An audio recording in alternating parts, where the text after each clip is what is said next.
y vamos a estar continuando el estudio de la palabra con la ayuda del Señor. Hoy vamos a estar avanzando, ¿verdad? Por lo menos hasta el capítulo 39 es nuestra idea.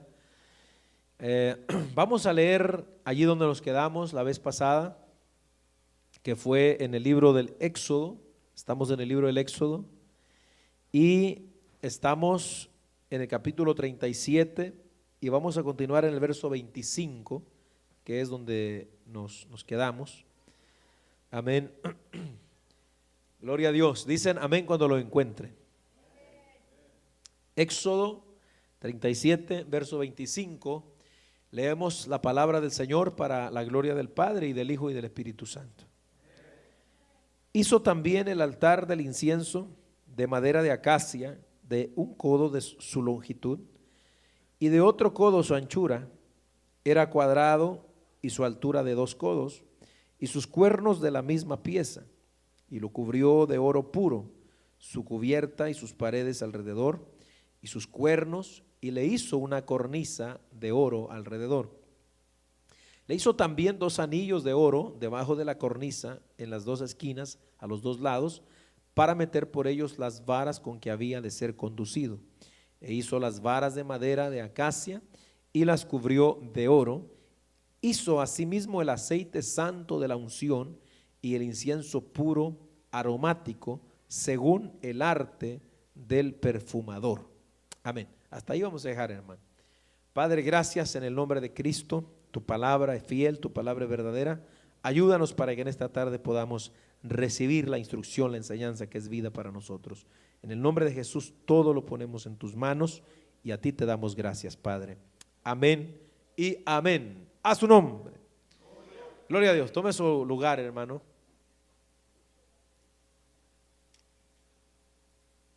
Bueno, estamos todavía hablando. Acuérdese que estamos, como quien dice, repasando lo que es todo el mobiliario del templo, más bien dicho del tabernáculo, que es lo que estamos estudiando. Este tabernáculo ya nosotros vimos anteriormente con lujo de detalle, como les he venido repitiendo, cada una de las partes que lo componían. Lo que estamos haciendo ahora en estos capítulos finales es más que nada un recuento y por supuesto viendo la diferencia que aquí donde estamos hoy ya se está construyendo el tabernáculo. Cuando lo vimos en el capítulo 25 de Éxodo en adelante, ahí Dios le dijo vas a hacerlo, le dio las instrucciones, le dio la orden. Pero acá ya nosotros vemos que el lenguaje es en tiempo pasado, hicieron el tabernáculo.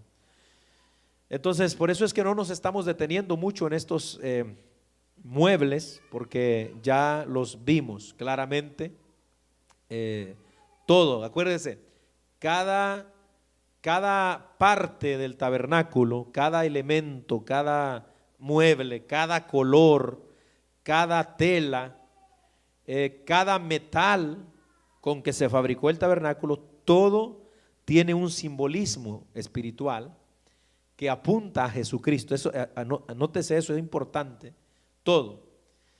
Y bueno, eso lo hemos venido explicando a la luz también del libro o de la carta a los Hebreos. Amén. Entonces, ya nosotros avanzamos bastante y ahora estamos ya por terminar este libro, donde estamos viendo que ellos están construyendo el tabernáculo. Este hombre llamado Bezalel, que es el arquitecto o el artífice, a quien el Espíritu de Dios está guiando, es el que está construyendo estos muebles, estas vestiduras que vamos a ver hoy también. Y se están haciendo, como ya dijimos, algo bien importante, conforme al modelo que Dios mostró. Eso lo reiteramos el martes pasado. Entonces aquí yo voy a continuar en estos versículos que leí con otro mueble que se llama el altar del incienso. Amén. O también conocido como el altar de oro. Y aquí este altar que nos describe el escritor, amén, o Moisés, que fue quien escribió este libro, Nos habla entonces de este altar que era, por supuesto, igual que el arca, de madera de acacia, también cubierto de oro. Y bueno, ya nosotros sabemos lo que significa el oro y la madera de acacia, pero lo más importante a resaltar aquí era, ¿verdad?, el asunto del significado de este altar. Y ya nosotros cuando hablamos de incienso, yo creo que a estas alturas ya nosotros tenemos que traer a la mente, cuando usted oye hablar de incienso en la Biblia, está hablando de oración, está hablando de intercesión. Eso es lo que simboliza el incienso en la Biblia. El salmista decía: suba mi oración como incienso a tu presencia. El Apocalipsis también nos habla, en el capítulo 5, versículo 8, nos habla de un altar del incienso, nos habla de esas oraciones que suben, Apocalipsis 8:4, ¿verdad? Y esas oraciones son las oraciones de los santos, dice la Biblia. O sea que el altar del incienso está representando ahí, hermano, esa intercesión que se hacía delante de Dios cuando entraba el sumo sacerdote a ministrar en el santuario. Todo esto es lo que representa el altar del incienso, ¿verdad? Y aquí mismo en el versículo 29, el último versículo que leímos de este capítulo, nos habla del aceite de la unción y vuelve a mencionar el incienso. Y bueno, también el aceite de la unción ya lo vimos con detalle. ¿Dónde lo vimos? También lo vimos en Éxodo, amén, en el capítulo 30, de verso 22 al 23, ya vimos también lo que fue el aceite de la unción. ¿Qué simbolizaba el aceite de la unción? Amén, simbolizaba la unción santa de Cristo, ¿verdad? O sea, acuérdense, Cristo o Mesías tiene un significado, y ya nosotros lo vimos cuando hablamos del aceite de la unción. De hecho, explicamos qué significaban también los elementos que componían este aceite, porque aquí no nos da detalle, pero usted se acuerda que llevaba canela, llevaba mirra, ¿se acuerdan? Llevaba aceite de olivas, cálamo aromático, todo eso llevaba. Entonces cada una de esas especias representaba algo que no nos vamos a detener ya ahí, pero lo que quiero recordarles es que eso nos habla de la unción del santo, amén. Ahora, a Cristo en la Biblia, cuando usted lee el Salmo 45, versículo 7, ahí habla, amén, de esa unción, amén, donde el Señor lo unge a él. ¿Para qué? Para venir a cumplir su misión a esta tierra. El libro de los Hebreos, capítulo 1, versículo 9, también nos habla de eso, ¿verdad? Ahora, ¿por qué nos habla de Cristo? ¿Qué significa Cristo? ¿Alguno se recuerda lo que significa la palabra Cristo? Cristo es una palabra griega, Cristo o Christos, es más o menos como se pronuncia. ¿Se acuerdan qué significa? ¿Alguien que se acuerde? Cristo significa ungido. Ahora, cuando leemos Mesías, cuando hablamos del Mesías, amén, usted en la Biblia suya o en la Biblia que nosotros tenemos, cuando habla de Cristo o del Mesías, como somos hispanos y nuestra Biblia es español, ahí lo menciona como el ungido de Jehová, mi siervo el ungido. En Isaías capítulo 11 también habla varios versículos comenzando desde el 1 acerca del ungido, del siervo de Jehová. Pero en el hebreo la palabra es Mesías, que significa exactamente lo mismo que Cristo. ¿Qué significa Mesías? ¿Qué significa Cristo? Significa ungido. Y cuando hablamos de ungido, hablamos de alguien que ha sido untado con aceite. Por eso es que al sumo sacerdote se le ungía con este aceite santo de la unción, solo a él y los elementos del tabernáculo. No se le podía echar a ningún hombre, solo a él. ¿Por qué? Porque Cristo fue ungido, amén, con esta unción especial del Padre. Esto es lo que simboliza entonces el aceite. No me quiero detener mucho ahí, ¿verdad? Pero porque quisiera hoy terminar esto, hermano, acá hasta el 39. Ok, capítulo 38, vamos a ir avanzando. Capítulo 38, a su nombre. Ahora vamos a ver todavía más muebles desde el versículo 1 al 7. Vamos a leer, hermano, vamos a leer un poquito. Dice: igualmente hizo de madera de acacia el altar del holocausto, su longitud de 5 codos y su anchura de otros 5 codos, cuadrado y de 3 codos de altura. E hizo sus cuernos a sus 4 esquinas, los cuales eran de la misma pieza, y lo cubrió. ¿De qué lo cubrió? De bronce. Ahí vamos notando una diferencia. Hizo asimismo todos los utensilios del altar: calderos, tenazas, tazones, garfios y palas. Todos sus utensilios los hizo de bronce. E hizo para el altar un enrejado de bronce de obra de rejilla, que puso por debajo de su cerco hasta la mitad del altar. También fundió 4 anillos a los 4 extremos del enrejado de bronce para meter las varas, e hizo las varas de madera de acacia y las cubrió de bronce, y metió las varas por los anillos a los lados del altar para llevarlo con ellas. Hueco lo hizo de tablas. Amén. Ahora, estos versículos aquí entonces nos hablan de otro mueble, ¿verdad? Ya le repito, estos muebles son simbólicos también. Todo apunta a Cristo, todo.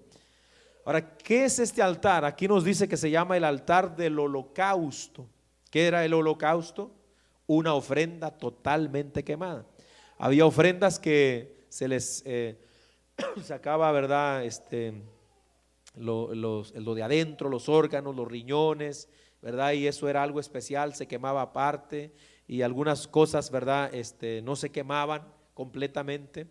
Pero en el holocausto, todo el animal completito era consumido, quemado, todo. Esa era la diferencia del holocausto con las otras ofrendas. Amén. Entonces, y aquí lo que nosotros vemos en el altar del holocausto, a diferencia del altar de bronce, acuérdese, había 2 altares entonces en el tabernáculo, pero a diferencia del altar de oro, es que este era más grande y era también de bronce, otro tipo de material. Y ya nosotros vimos, ¿verdad?, que el bronce en la Biblia nos representa el juicio. Amén, simboliza juicio. Bueno, usted ha leído, ¿verdad? Jeremías, por ejemplo, capítulo 1, versículo 8, solo para que usted lo recuerde o lo apunte por ahí. Nos habla de eso, ¿verdad? Cómo Dios pone como muro de bronce allí, porque va a juzgar. Y por donde quiera que nosotros veamos bronce en la Biblia, siempre está asociado con juicio. Amén. Grave es eso. De hecho, cuando usted lee el Apocalipsis en el capítulo 1, cuando aparece Jesús, ¿se acuerda de qué eran sus pies? De bronce bruñido. ¿Por qué son de bronce bruñido? Bueno, porque Él viene a juzgar. Dice, amén, que Él iba a juzgar, amén, mientras el Señor pagó en la cruz del Calvario por nuestros pecados. El Señor le dijo: siéntate a mi diestra hasta que ponga a tus enemigos por estrado de tus pies. En otras palabras, los vas a acabar, los vas a pisotear. Por eso cuando Juan lo vio con pies de bronce, porque cuando Él regrese a la tierra, viene a hacer juicio sobre la tierra. Viene a regir con vara de hierro las naciones, hermano. Entonces, todo el bronce nos habla de juicio. Ahora, ¿qué representa entonces el altar de bronce? Rapidito, el altar de bronce simboliza la cruz de Cristo. ¿Por qué la cruz de Cristo? Bueno, porque en la cruz de Cristo fue ejecutado un juicio, hermano. Amén. Fue ejecutado un juicio. ¿Cuál juicio? El juicio de Dios sobre el pecado. Acuérdense, Dios lo hizo a Él pecado, a Cristo, no pecador, sino pecado. ¿Por qué? Para hacernos justicia a nosotros. Entonces, como el pecado tenía que pagarse, Dios tenía que, la paga del pecado, dice la Biblia, que es ¿qué? Muerte. No había otra manera de poder redimir al pecador sino a través de la muerte, pero de una muerte santa, justa, como fue la del Hijo de Dios. Entonces, lo que sucedió en la cruz del Calvario fue un juicio de Dios contra el pecado. Por eso es que el altar del holocausto, el animalito quemado allí, está representando al mismo Cristo sacrificado. El altar está representando entonces ese instrumento, amén, donde es sacrificado, amén, nuestro Señor Jesucristo también, y habla de la cruz del Calvario. ¿Por qué? Bueno, en el Evangelio de Juan, esto sí quisiera que lo leyéramos, hermano. Juan capítulo 3, versículo 14 al 15. Voy a pedirle, hermano Miguel, si lo puede leer, por favor. Amén.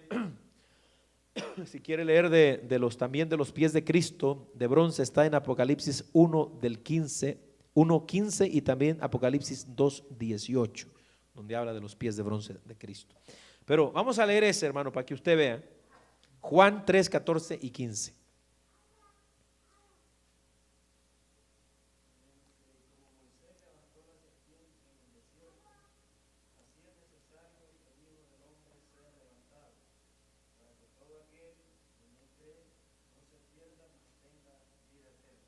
Amén. Como Moisés levantó la serpiente en el desierto, así es necesario que el Hijo de Dios sea levantado. ¿A qué se está refiriendo ahí el Señor? A lo que sucedió en el libro de los Números. Amén. Cuando usted se recuerda, ¿verdad? En capítulo 21, versículos 4 al 9 del libro de Números, ahí sucedió un juicio contra Israel. ¿Se acuerdan? Israel murmuró, pecó, Dios les mandó serpientes entre el pueblo. Números 21 del 4 al 9. Les mandó serpientes que los mordían. La Biblia es clara y dice que eran serpientes como ardientes, hermano, que los mordían y los mataban, iban haciendo una mortazón hasta que el pueblo clamó por misericordia, y Dios le dijo a Moisés: hazte un asta y ponte una serpiente de bronce allá arriba. Amén. Está viendo, asociando el bronce con el juicio. Se hizo una serpiente ardiente de bronce Moisés y la puso arriba. Y cuando la gente era picada por una víbora, ¿se acuerda qué era lo que hacían? Tenían que mirar a la serpiente de bronce. Ahora, ¿a qué estaba apuntando todo eso? A la cruz de Cristo. Por eso es que ahí está diciendo el Señor: así como Moisés levantó la serpiente, también es necesario que a mí me levanten de la tierra en una cruz. Es lo que está tratando de decir ahí. Por eso es que el altar del holocausto, es todo lo que voy a decir hoy, amén, representa o simboliza la cruz de Cristo. Amén. Eso es ayer. Ya le dije, ¿verdad? No es que le esté haciendo propaganda a la página que tenemos, ¿verdad? Pero si usted quiere con lujo de detalle cada parte, busque, ahí están los estudios dedicados para cada parte de los muebles del tabernáculo. Palabra Viva Tyler TV es la página en el Facebook. Amén, allí. Perdón, en el, ¿qué dije? YouTube, sí, YouTube. Amén. Vamos a, entonces, hermano, el versículo 8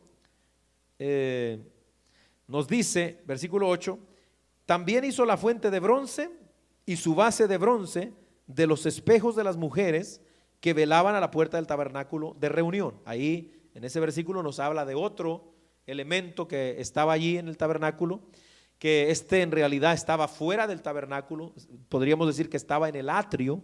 Ya vamos a ver ahorita el atrio, pero era un lavamanos, por decirlo así, pero grande, un lavacro grande. Y ¿a qué se refiere esto? Esto está en Éxodo 30, versículo 11 al 21 también. Pero esto nos habla, por supuesto, del agua con que se lavaban los sacerdotes para poder limpiarse y poder entrar completamente limpios y purificados a el tabernáculo.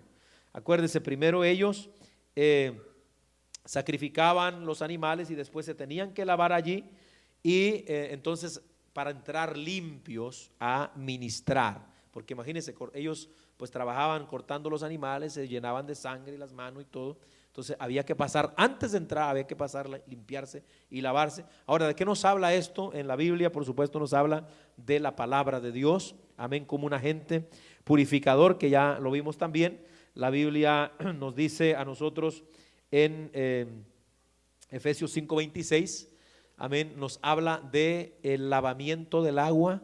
¿Por qué? Por la palabra. Efesios 5:26.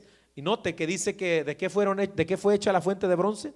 Este era un tipo de bronce, hermano, fundido, porque era brillante en extremo. ¿Por qué? Porque era hecho de los espejos de las mujeres. Los espejos de las mujeres no eran como los espejos de hoy, ¿verdad? Acuérdense, los espejos de antes eran espejos de bronce, ¿verdad? Y eran pulidos hasta más no poder. Era un bronce muy refinado, y aparte lo pulían muy bien para que se pudiera ver el rostro de las personas ahí. Por eso es que Pablo dice: ahora miramos oscuramente como por un espejo, porque no eran espejos como los de hoy, pero fueron hechos de este material. ¿A qué simboliza? Apunta eso también a la palabra. ¿Por qué? La palabra es como un espejo, hermano. ¿Dónde dice eso? Santiago capítulo 1 verso 23 al 27 nos dice que la palabra es como un espejo donde un hombre se ve, después se va, se olvida cómo era muchas veces, dando a entender que a veces la gente recibe la palabra, se va y se olvida de la palabra, ¿verdad? Así como la gente se para frente al espejo para verse cómo está su condición, está despeinado, si tiene lagaña, si lo que sea, antes de salir y se arregle. Entonces, pero si la gente se ve en el espejo y no le hace caso al espejo, se puede ir. Y en el transcurso del tiempo se le puede olvidar que traía ahí algo raro en su cabeza, en su no sé, en su boca, lo que sea. Y entonces, ¿verdad? No puede ser arreglado. Por eso lo identifica también con la palabra. Alabado el nombre del Señor. A su nombre gloria. Amén. Bueno, vamos a terminar con el último elemento o construcción aquí de lo que era parte del tabernáculo. Y ahora vamos a ver en el verso 9 hasta el 20, vamos a leer 9 al 20, el atrio. Hizo asimismo el atrio del lado sur al mediodía. Las cortinas de atrio eran de 100 codos de lino torcido, sus columnas eran 20 con sus 20 basas de bronce, los capiteles de las columnas y sus molduras de plata, y del lado norte cortinas de 100 codos, sus columnas 20 con sus 20 basas de bronce, los capiteles de las columnas y sus molduras de plata. Del lado del occidente cortinas de 50 codos, sus columnas 10 y sus 10 basas, los capiteles de las columnas y sus molduras de plata. Del lado oriental al este cortinas de 50 codos, a un lado cortinas de 15 codos, sus 3 columnas y sus 3 basas, al otro lado de uno y de otro lado de la puerta del atrio, cortinas de 15 codos con sus 3 columnas y sus 3 basas. Todas las cortinas del atrio alrededor eran de lino torcido. Las basas de las columnas eran de bronce, los capiteles de las columnas y sus molduras de plata, asimismo las cubiertas de las cabezas de ellas de plata, y todas las columnas del atrio tenían molduras de plata. La cortina de la entrada del atrio era de obra de recamador, de azul, púrpura, carmesí y lino torcido. Era de 20 codos de longitud y su anchura, o sea, su altura, era de 5 codos, lo mismo que las cortinas del atrio.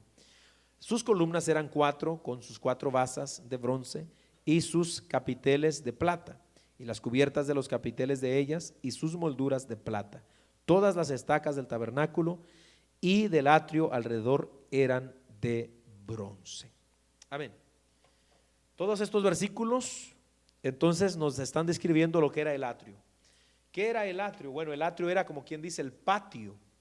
Amén. Si ustedes todavía conservan, que espero que sí, en la hojita donde les dimos el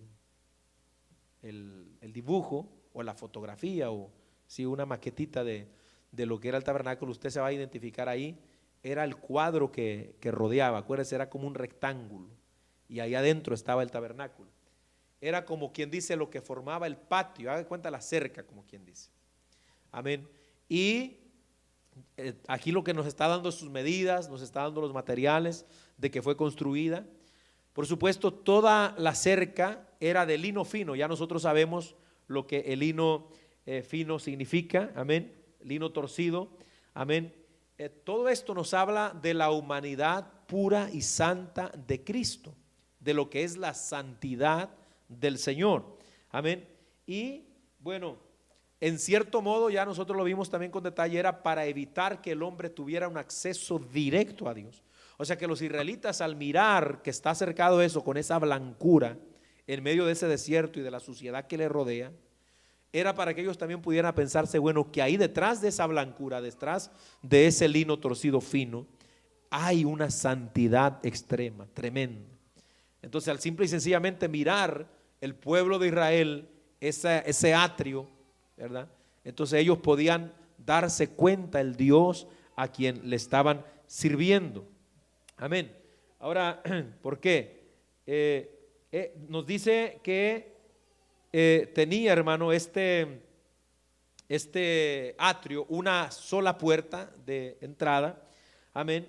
Y allí nos está hablando también, ¿verdad?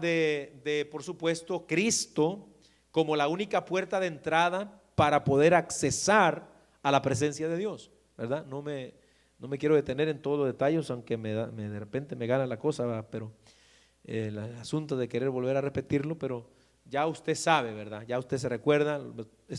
No debería yo creo que ni dar todas estas explicaciones porque ya las di, pero más que nada por los hermanos que van llegando para que no se queden así nomás. Amén. Entonces la puerta nos habla de Cristo como la única entrada, amén, a la presencia del Señor, amén. Y por supuesto eso nosotros lo vemos en la Biblia reflejado en San Juan capítulo 10 versículos 7 al 9. ¿Se acuerdan que el Señor dice: yo soy qué? La puerta. El que por mí entrare, amén, entrará, saldrá, hallará buenos pastos, amén, porque Él es la puerta. Cualquiera que quiera entrar a la presencia de Dios por otro medio, simple y sencillamente no puede, hermano. Cristo es la única entrada. Alabado el nombre del Señor para siempre. Ahora, es interesante, ¿verdad? Si nosotros queremos hacer un poquito más profundo eso, que había 3 puertas, como quien dice, de acceso en el tabernáculo. Estaba esta del atrio en el patio, luego estaba la que ya vimos en el tabernáculo, en las cortinas o en el armazón para entrar al lugar santo, esa era otra, y había otra que era para entrar al lugar santísimo, que era el velo que cubría el lugar santísimo del lugar santo, o sea, 3. Entonces, en cierta manera, ¿verdad? Eso nos habla a nosotros de también, hermano, lo que nos dice San Juan capítulo 14 verso 6 y lo que muchos eruditos bíblicos, ¿verdad?, en estos asuntos han catalogado como esa declaración que dice Juan 14, 6, donde Jesús dice: yo soy el camino, la verdad y la vida. Las han comparado con estas puertas, estas 3 puertas, las del atrio, las del tabernáculo y la del lugar santísimo, ¿verdad? El camino, ¿verdad? El atrio, la verdad para entrar al lugar santo y la vida cuando se entra al lugar santísimo. O sea, es una bonita analogía que usan, ¿verdad?, los eruditos bíblicos de estos tiempos, hermano. Amén. Pero bueno, eso es más que nada lo que simboliza el atrio, la santidad de Cristo rodeando, ¿verdad?, dando a entender, hermano, que nuestro Dios es santo, nuestro Dios, amén, solamente por una manera puede ser accesado y no puede ser a través de María, no puede ser a través de Buda, ni Mahoma, ni nadie, solo Cristo. ¿Cuánto alaban al Señor? Hebreos 4:12 dice la Biblia que no hay, hermano, al hombre no le fue dado ningún otro nombre debajo del cielo en quien pueda ser salvo, ninguno. ¿Más quién? Cristo. Cristo es la vida, Cristo es la salvación. El que tiene a Cristo tiene la vida. A su nombre sea la gloria. Amén. Pero qué terrible que la gente no quiere entender eso, ¿verdad? Eso es tremendo. Ok, vamos a terminar, hermano, este capítulo hablando de, como quien dice, un conteo de los materiales que se hicieron. Vamos a leer desde el verso 21 hasta el verso 31 ahora. ¿Está ahí? Estas son las cuentas, vamos a hacer un recuento como quien dice, del tabernáculo del testimonio, las que se hicieron por orden de Moisés por obra de los levitas, bajo la dirección de Itamar, hijo del sacerdote Aarón, y Bezalel, hijo de Ur, de la tribu de Judá, hizo todas las cosas que Jehová mandó a Moisés. Y con él estaba Oliab, hijo de Ahisamac, de la tribu de Dan, artífice, diseñador y recamador en azul, púrpura, carmesí y lino fino. Todo el oro empleado en toda la obra del santuario, el cual fue oro de la ofrenda, fue 29 talentos y 730 siclos, según el ciclo de santuario. Y la plata de los empadronados de la congregación fue 100 talentos y 1775 ciclos, según el ciclo de santuario. Medio ciclo por cabeza, según el ciclo del santuario, a todos los que pasaron por el censo de edad de 20 años arriba, que fueron 603,550. Hubo además 100 talentos de plata para fundir las basas del santuario y las basas del velo en 100 basas, 100 talentos a talento por basa. Y de los 1775 siclos hizo los capiteles de las columnas y cubrió los capiteles de ellas y las ciñó. El bronce ofrendado fue 70 talentos y 2400 siclos, del cual fueron hechas las basas de la puerta del tabernáculo de reunión y el altar de bronce y su enrejado de bronce y todos los utensilios del altar, las basas del atrio alrededor, las basas de la puerta del atrio y todas las estacas del tabernáculo y todas las estacas del atrio alrededor. Amén.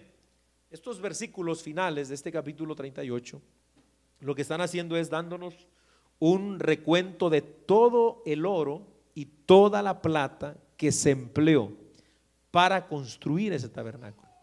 Ya vimos nosotros de dónde salió eso. ¿Se acuerdan de dónde salió? Del pueblo, la ofrenda generosa que trajeron. Ya vimos eso. Ok, entonces, ¿qué nos quiere decir todo esto, hermano? La obra de Dios que le está pidiendo al pueblo, para él es una obra, hermano, muy valiosa. Amén. No solamente por el simbolismo espiritual que tiene, que ese oro por supuesto era lo mejor o lo más valioso. Es como decir aquí nosotros, ¿verdad? Este templo puede ser que esté lindo y bonito y que valga cierta cantidad de dinero, pero lo más valioso no es el material, sino que es que la presencia de Dios viene a este lugar, hermano. Y nosotros nos reunimos y aquí está el Señor con nosotros. ¿Cuánto alaban al Señor? A veces estamos medio despistados algunos, ¿verdad? Pero aquí está el Señor con nosotros. Amén. El asunto es que también valía mucho económicamente. O sea, era muy valioso porque era oro y plata y bronce. Entonces, yo más o menos busqué, ¿verdad?, las comparaciones, y eso solamente es un más o menos, tratando de comparar y buscar más o menos lo que era el peso de lo que se usó de oro, de plata, a nuestros días, más o menos, cuánto fue lo que se empleó, hermano, en hacer el tabernáculo. Y hallé unos resultados aquí interesantes. ¿Cuántos dólares cree usted que costaría? Por ejemplo, esto que leímos nosotros nos dice que fueron 29 talentos de oro. Eso equivaldría, según el peso estimado, a unos 32 kilos de oro. Ahora, el kilo de oro actualmente está, déjenme ver aquí, a 41 dólares con 20 centavos la onza, ¿verdad? Actualmente. O sea, el asunto es que el total de oro, que más o menos todo lo que se usó aquí en nuestro tiempo, más o menos sería unos 37 millones 904 mil dólares de puro oro, a como está hoy, 37 millones 904 mil, casi 38 millones de dólares para redondear, de oro. Ahora, de plata fue también otro montonazo, ¿verdad?, de plata. El gramo de plata hoy día encontré que está a 4.4 centavos, 4.48 centavos. Un kilo más o menos de plata hoy día anda valiendo como 480 dólares, un kilo. Entonces, más o menos de plata, todo lo que nos dice aquí, en el valor actual sería unos 3.065.600 dólares de pura plata. Amén.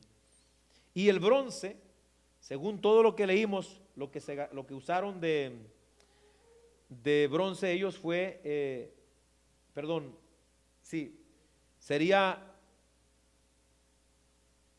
vale el kilo de cobre o de bronce hoy a 6.18 el kilogramo, sería unos 13.843 dólares. Amén. Y bueno, no hice la cuenta total, pero es un montón, hermano, ¿verdad? 38 millones más 3 millones, ¿cuánto es? 41 millones de dólares y más miles de dólares. 41 millones de dólares. Amén. O sea que era un lugar muy costoso también por la hechura de los materiales. A su nombre sea la gloria para siempre. O sea, era un lugar majestuoso, hermano. Este templo, yo creo que ahorita han de andar por ahí algunos 200,000, me imagino, hermano, o quizá arriba de $200,000 este templo.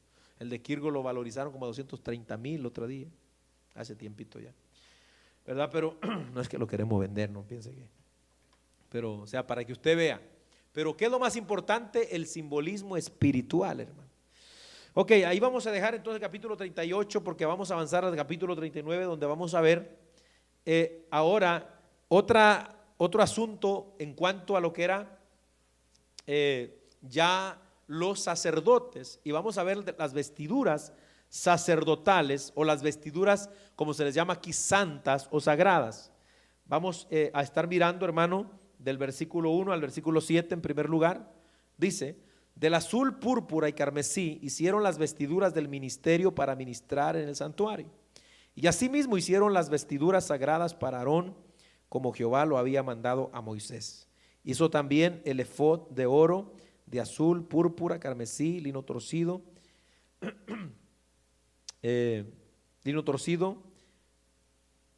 ¿dónde me quedé? 3, ¿verdad? Y batieron láminas de oro y cortaron hilos para tejerlos entre azul, la púrpura, el carmesí y el lino con labor primorosa. Hicieron las hombreras para que se juntasen y se unían en sus dos extremos. Y el cinto del efod que estaba sobre él era de lo mismo, de igual labor de oro, azul, púrpura, carmesí y lino torcido, como Jehová lo había mandado a Moisés. Y labraron las piedras, hasta ahí, no, sí, el 6. Y labraron las piedras de ónice, montadas en engastes de oro, con grabaduras de sello en los nombres de los hijos de Israel, y las puso sobre las hombreras del efod por piedras memoriales para los hijos de Israel, como Jehová lo había mandado a Moisés. Amén. Aquí vemos la primera descripción de las vestiduras sagradas o vestiduras sacerdotales.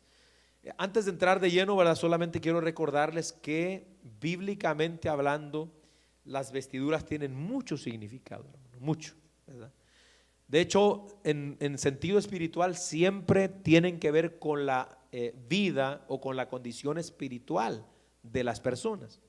Como estos sacerdotes eran gentes especiales porque estaban siendo apartados para Dios, solo para Dios, entonces por eso ellos tenían que vestirse de estas vestiduras santas o sagradas, que eran especiales también, porque iban a hablar de la condición de esta gente.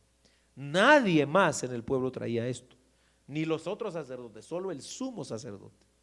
Entonces cuando nosotros vemos esto, por supuesto, vemos, hermano, la importancia, ¿verdad? Mayormente en el sentido espiritual. Cuando nosotros leemos, por ejemplo, Zacarías capítulo 3, versículo 1, 2, ahí vemos acerca de Josué, el sumo sacerdote, cómo estaba vestido de vestiduras viles, que representaba que estaba mal delante de Dios. Pero Dios le puso una vestidura blanca de lino, ¿verdad? Una mitra limpia de lino sobre su cabeza, simbolizando que le quitó la vestidura vieja y le puso una vestidura santa, de santidad. Pero bueno, vamos nosotros encontrando eso, ¿verdad? Hablando de vestidura externa, por ejemplo, amén, que el tiempo pues no nos da mucho para hablar de eso, pero solamente rapidito lo quiero tocar. Hablar de las vestiduras, hermano, incluso la que nosotros usamos hoy y la que la gente ha utilizado siempre habla también o tiene que ver con nosotros la persona. O sea, yo creo que la afirmación de que la ropa habla, amén, tiene mucha verdad, ¿verdad? Usted muchas veces se da cuenta de quién es una persona por cómo se viste, ¿sí o no? ¿Verdad? Se viste. Usted ve en la calle y le hace una persona ahí que anda con una playera desmangada y le dice que se pare, y usted capaz que le echa el carro encima, ¿verdad? Vámonos, ¿qué quiere este loco? Me voy. Pero si usted va por la calle y ve a un hombre uniformado con una placa aquí, con una macana por acá y una pistola y le hace así, ¿qué hace usted? ¿Por qué se para? Porque usted dice, oh, ese hombre es la autoridad. ¿Cómo lo reconoció? Por su vestimenta. O sea, habla la ropa, ¿verdad? Entonces, y bueno, el asunto es, hermano, que los vestidos siempre, aunque las épocas han cambiado y todo, pero siempre tiene que ver con lo que es la persona. Ahora, usted sabe el problema, bueno, no siempre la gente tuvo vestido. Adán y Eva estaban desnudos, pero después de que pecaron se sintieron en vergüenza, y ellos, como quien dice, fueron los primeros diseñadores, ¿verdad? De aquí de la tierra, porque cuando se dieron cuenta que estaban desnudos, ellos se cosieron delantares con hojas de higuera. Hay traducciones que dicen que se hicieron taparrabos, o sea que ya se imagina usted, hermano, cómo andaba esa gente. Entonces Dios los miró, amén, y dice la Biblia que a Dios no le agradó eso, y Dios les hizo túnicas, ¿verdad? ¿Para qué? Para cubrir. O sea, las vestiduras en un sentido literal o terrenal tienen el propósito de cubrir la desnudez de las personas. Por eso es que, por ejemplo, nosotros o las iglesias sanas hacemos énfasis en eso y nos preocupamos por enseñar también de la santidad externa, de cómo vestir el cuerpo, por esa razón. Pero no vamos a hablar en detalle de eso de ahora, ¿verdad? Sino que también quiero que antes de entrar a describir esto, las vestiduras más importantes entonces son las internas, ¿verdad? Las de la santidad interior, amén. Y por supuesto eso nos lo habla la Biblia. Por ejemplo, cuando nosotros leemos lo que dice Efesios 4:24, ahí nos dice que nos vistamos del nuevo hombre, ¿verdad? Creado según Dios. Desvístanse, dice, del viejo y vístanse del nuevo. Está hablando una vestidura espiritual. En Colosenses capítulo 3 versículo 12 nos dice que nos vistamos como hijos de Dios, amén, escogidos de Dios, santos, amados, de entrañable misericordia. O sea que habla de una santidad, amén, interior, hermano, ¿verdad? Y por supuesto Colosenses 3:19 sobre todo nos dice que nos vistamos de amor. Alabado el nombre del Señor. Pero también habla de la apariencia externa, porque en 1 Timoteo 2:9 dice que se debe de vestir con pudor y con modestia. Es más, mire, hay veces que la gente piensa que somos nosotros exagerados, pero mire, Pablo y Pedro se metieron hasta con el peinado de la gente, hermano. Hasta con el peinado. ¿Usted ha leído lo que dice ahí? Vestidos costosos, peinados ostentosos, o sea, de esos peinados que llaman o que atraen la atención, amén. O sea que es tremendo. Pero bueno, lo que nosotros queremos ver aquí es las vestiduras sacerdotales, que eran en partes. Yo le acabo de leer a usted lo que es el efod, que era, verdad, esto, hermano, que traían debajo, o digamos que era la vestidura que traían los sacerdotes, amén.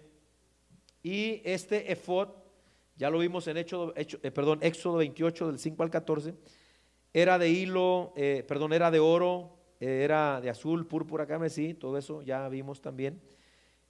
Y vemos que lo que quiero resaltar del efod, más que nada que sus materiales, era lo que traía, amén, en los hombros, ¿verdad? Dice que traía 2 piedras de ónice en los hombros. En esas piedras de ónice traía los nombres de los hijos de Israel, 6 nombres de un lado, 6 nombres de otro. ¿Qué simbolizaba esta vestidura del sacerdote? Bueno, que cuando él iba a ministrar al tabernáculo, él representaba y llevaba, como dice aquí, amén, el verso 7 que leímos, las puso sobre las hombreras por piedras memoriales. Es decir, que cuando el sacerdote entrara a ministrar, él, amén, llevaba representado a Israel adentro, a la presencia de Dios. Y en cierto modo él era responsable también por guiar y enseñar espiritualmente a este pueblo. O sea, lo llevaba sobre sus hombros, amén. Y esto nos habla, por supuesto, de Cristo, cómo él se cargó, como el buen pastor se carga sus ovejas en los hombros para llevarlas, para ayudarlas, para enseñarlas. Así este ministro tenía que saber que él, su labor principal no era tanto matar animalitos, ni regar sangre por aquí, por allá, ni quemar incienso aquí y ver humo subir, sino las personas que están allá afuera. A ese pueblo ese que tú me vienes a presentar aquí, es lo que quiere decirle el Señor con estas vestiduras. Por eso los llevaba aquí. Ahora nos habla también del pectoral. Vamos a leer más, verso 8 al 21. Hizo también el pectoral de obra primorosa, como la obra del efod, de oro, azul, púrpura, carmesí y lino torcido. Era cuadrado, doble. Hicieron el pectoral, su longitud era un palmo y de un palmo su anchura cuando era doblado. Y engastaron en él 4 hileras de piedras. La primera hilera era un sardio, un topacio y un carbunclo. Esta era la primera hilera. La segunda hilera, una esmeralda, un zafiro y un diamante. La tercera hilera, un jacinto, una ágata y una amatista. Y la cuarta hilera, un berilo, un ónice y un jaspe, todas montadas y encajadas en engastes de oro.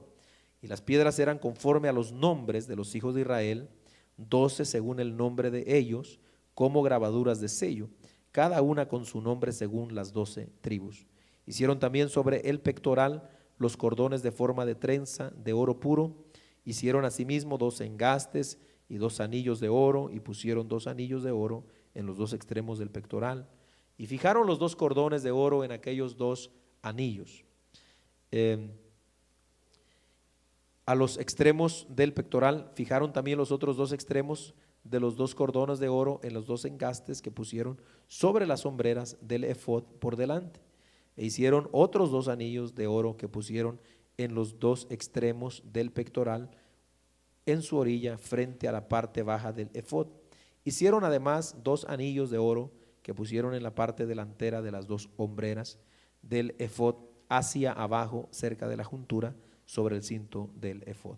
Y ataron el pectoral por sus anillos a los anillos del efod con cordón de azul para que estuviese sobre el cinto del mismo efod y no se separase del pectoral del efod, como Jehová lo había mandado a Moisés. Ahora, estos versículos describen lo que es el pectoral. Diríamos que era como una pechera, ¿verdad? Algo que cubría aquí, frente, se amarraba con unos anillos aquí, de las sombreras que ya hablamos, unos anillos aquí, otro aquí, se colgaba, otros acá para agarrarse de atrás. Y lo más interesante de este pectoral era, era el mismo material que el efod, pero lo resaltante aquí eran las piedras que traía. Tenía un cuadrado aquí que traía 12 piedras. Cada piedra, es difícil saber con exactitud cuáles eran estas piedras. Aquí menciona, ¿verdad?, lo más cercano, pero el hebreo no es tan claro en saber exactamente el material. Pero sí nos dice que traía los nombres, un nombre en cada piedrita. Ahora, las sombreras vimos que representaban el pueblo siendo cargado en los hombros de este sumo sacerdote. Ahora, él en el pecho nos está hablando de que el sacerdote debía de llevar al pueblo en su corazón también. ¿De qué nos habla esto? Lo mismo Cristo, ¿verdad? Cristo amó a su pueblo hasta lo último, hermano. Cristo por eso dio su vida, por amor, por puro amor, de pura gracia nos amó. Amén. Entonces, lo cual nos habla a nosotros también que nadie, por ejemplo en este caso un ministro, un pastor, nadie puede servirle a Dios, hermano, sin sentir la carga por las ovejas, sin sentir la carga por esa gente que representa. Es decir, un pastor que no siente la carga, ¿verdad?, que no siente a la gente o que no la trae en el corazón a la gente o a las ovejas del pastoreo, simple y sencillamente, hermano, no está haciendo el trabajo o no ha sido llamado para eso. Yo en los años que tengo de servirle al Señor me he dado cuenta que cuando Dios lo llama a uno para servirle al Señor, Dios como que le cambia el corazón a uno, hermano, y le hace, yo diría, un corazón pastoral, hermano, ¿verdad? ¿Por qué? Porque todo pastor, amén, si la gente tiene problemas, esos problemas también son de uno. Porque usted ora por su problema, pero también el pastor se echa eso a los hombros y lo mete en su corazón y ahí está ayudándole a usted con esos problemas, orando delante de la presencia del Señor. Sí, hermano.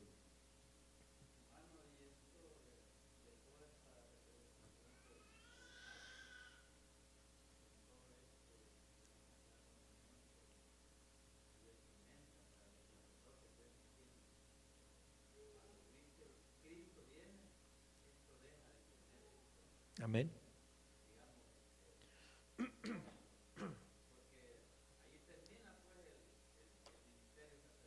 Exacto, sí, amén.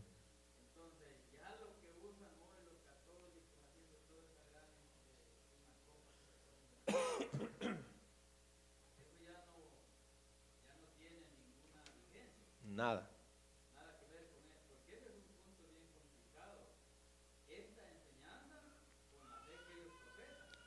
Amén.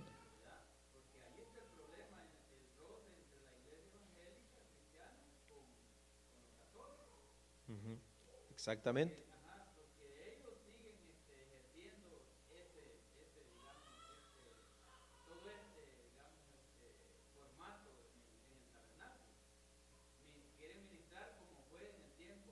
Amén.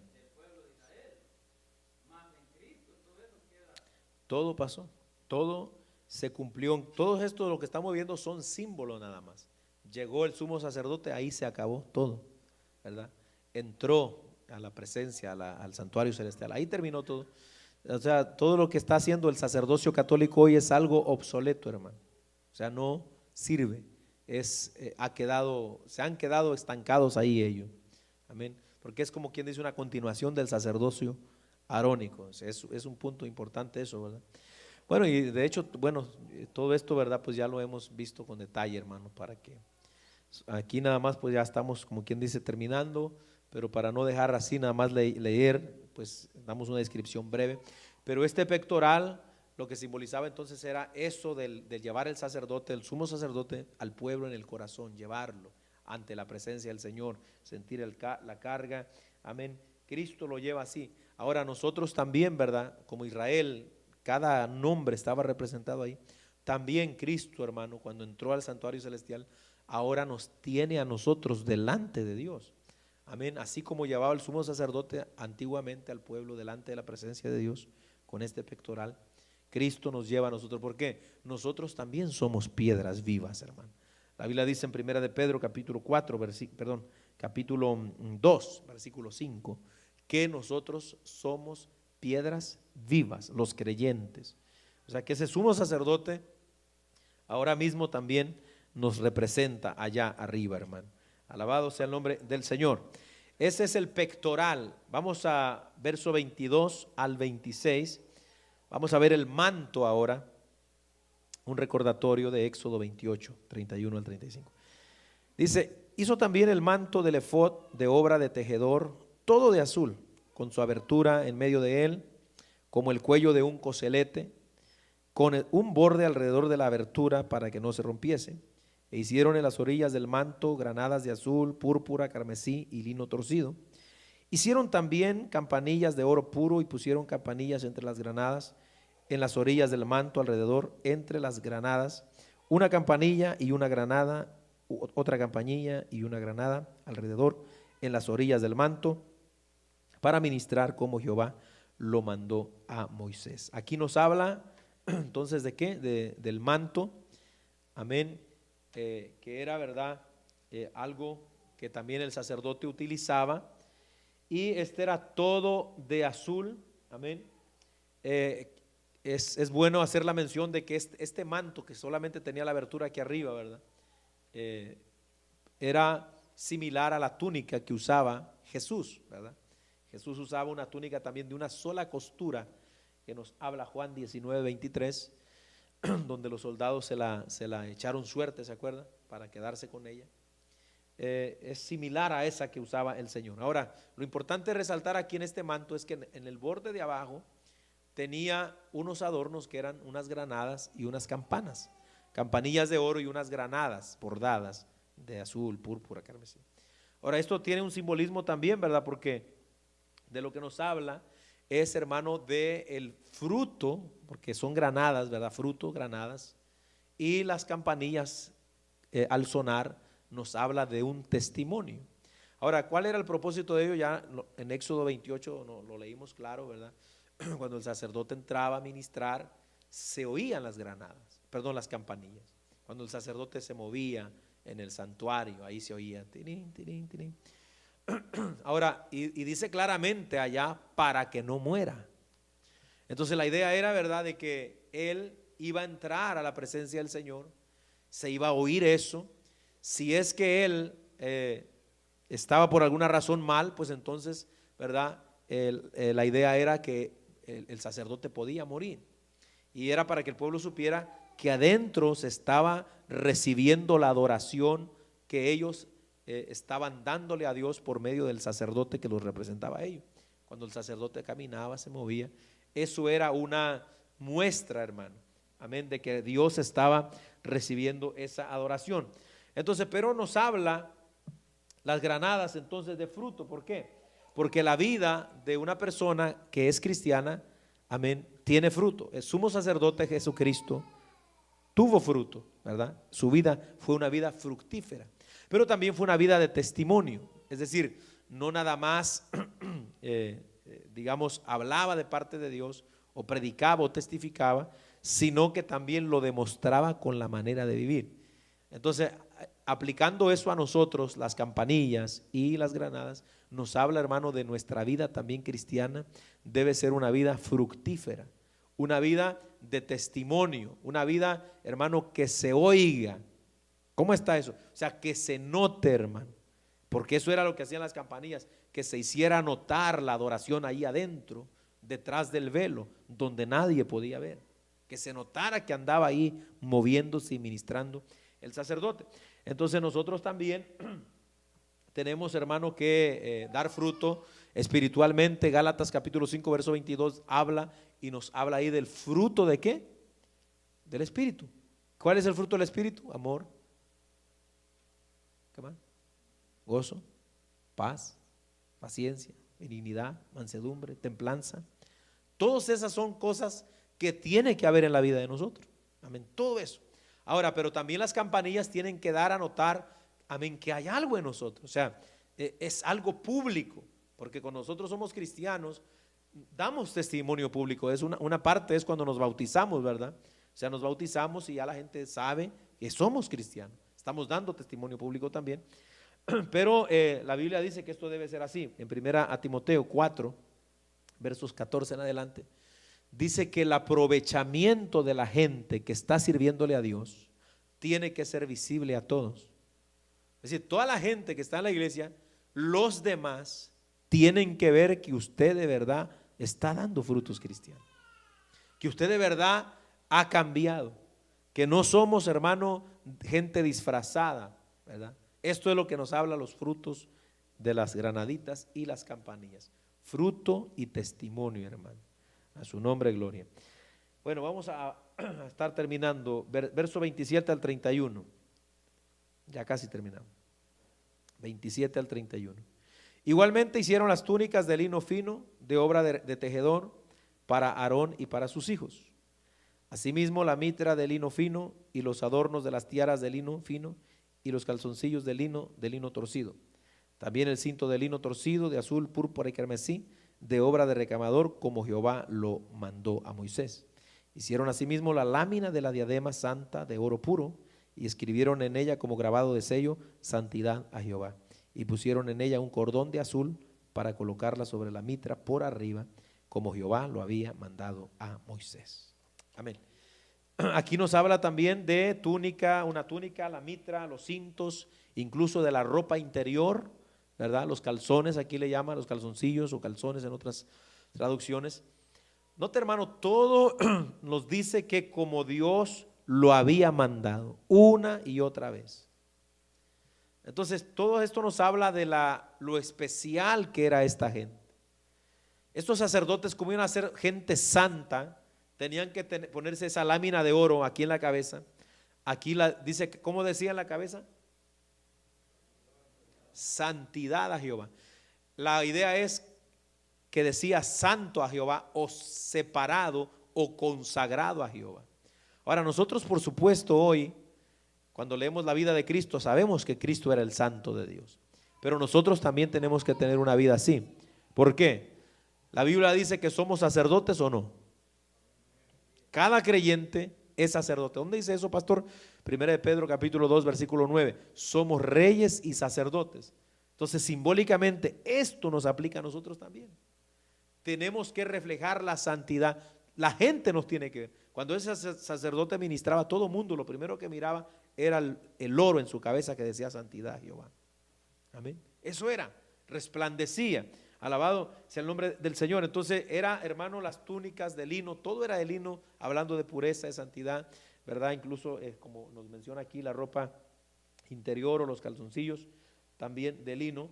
Amén. Así que, hermano, eso debe de quedar claro, ¿verdad? Amén. La lámina decía eso, consagrado a Jehová.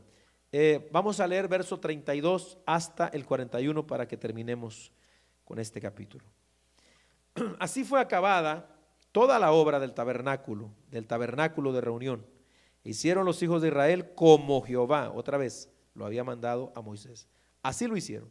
Y trajeron del tabernáculo a Moisés el tabernáculo y todos sus utensilios, sus corchetes, sus tablas, sus barras, sus columnas, sus basas, la cubierta de pieles de carnero teñidas de rojo, la cubierta de pieles de tejones, el velo del frente, el arca del testimonio, sus varas, el propiciatorio, la mesa, todos sus vasos, el pan de la proposición, el candelero puro, sus lámparas, sus lamparillas, las lamparillas que debían mantenerse en orden, y todos sus utensilios, el aceite para el alumbrado, el altar de oro, el aceite de la unción, el incienso aromático, la cortina para la entrada del tabernáculo, el altar de bronce con su enrejado de bronce, sus varas y todos sus utensilios, la fuente y su base, las cortinas del atrio, sus columnas y sus basas, la cortina para la entrada del atrio, sus cuerdas y sus estacas y todos los utensilios del servicio del tabernáculo de reunión, las vestiduras del servicio